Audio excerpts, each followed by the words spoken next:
Hello and welcome back to my channel. Today we're talking about something that affects millions of people worldwide, migraines. If you've ever experienced a migraine, you know that it's not just a regular headache. Migraines can be completely debilitating, interfering with work, relationships, and daily activities. In this video, we'll break down what migraines are, what causes them, how they affect your body, and most importantly, how to manage them. Whether you get occasional migraines or struggle with chronic attacks, there are steps you can take to regain control of your life. Let's get started. By the way, I'm Dr. Knapp, family medicine physician, here to bring you medical information so you can take control of your health and make the most of your doctor visits. A lot of people think that migraines are just really bad headaches, but that's not entirely accurate. Migraines are actually a neurological condition with a wide range of symptoms, and while head pain is a major part of it, it's not the only issue. Migraines often come with nausea, vomiting, sensitivity to light and sound, and in some cases even temporary vision changes or difficulty speaking. Migraines can last anywhere from a few hours to several days, and they often happen in stages. The first stage, known as the prodrome, can start up to 24 hours before the actual migraine. People might notice subtle warning signs like mood changes, food cravings, neck stiffness, or increased yawning. The second stage is called the aura, though not everyone experiences this. An aura can include visual disturbances like flashing lights, zigzag lines, or blind spots. Some people also experience tingling sensations, weakness, or trouble speaking. Auras usually last less than an hour and are followed by the main event, the migraine attack itself.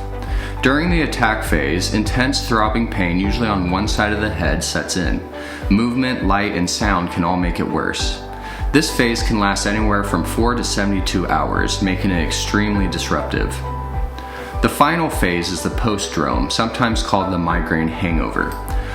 After the pain fades, many people feel drained, confused, or even unusually refreshed. This phase can last a full day.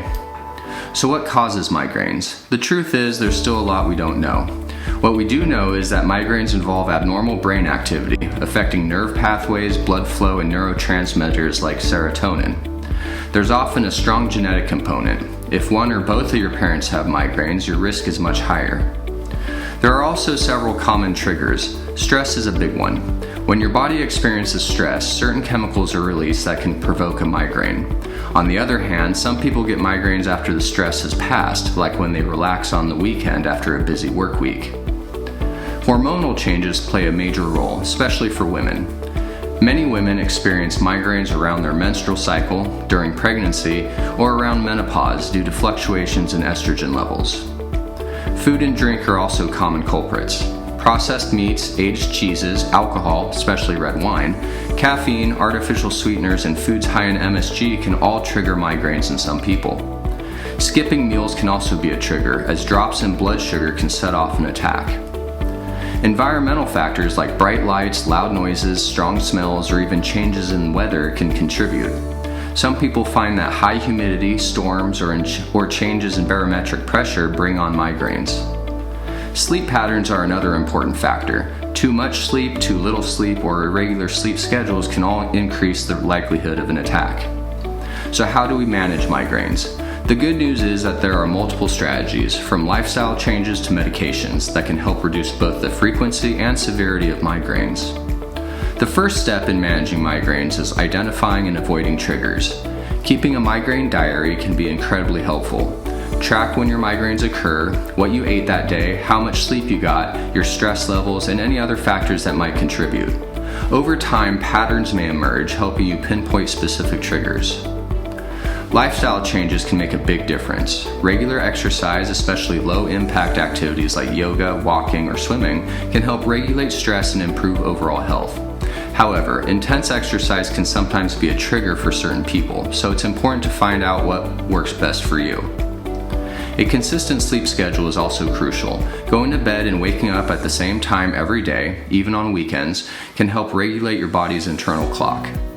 Managing stress is another key factor. Techniques like meditation, deep breathing exercises, and progressive muscle relaxation can help keep stress levels in check. Some people find that acupuncture, massage therapy, or biofeedback can provide relief. Dietary adjustments can also be beneficial. If certain foods trigger your migraines, eliminating them from your diet may help. Staying hydrated is also essential. Dehydration is a common trigger.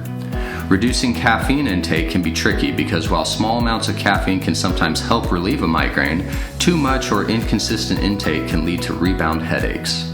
Now, let's talk about medications. There are two main categories: acute treatments, which stop a migraine once it starts, and preventative treatments, which help reduce the frequency of attacks. For acute treatment, over-the-counter pain relievers like ibuprofen, aspirin, or acetaminophen can be effective for mild migraines. However, taking them too frequently can lead to medication overuse headaches.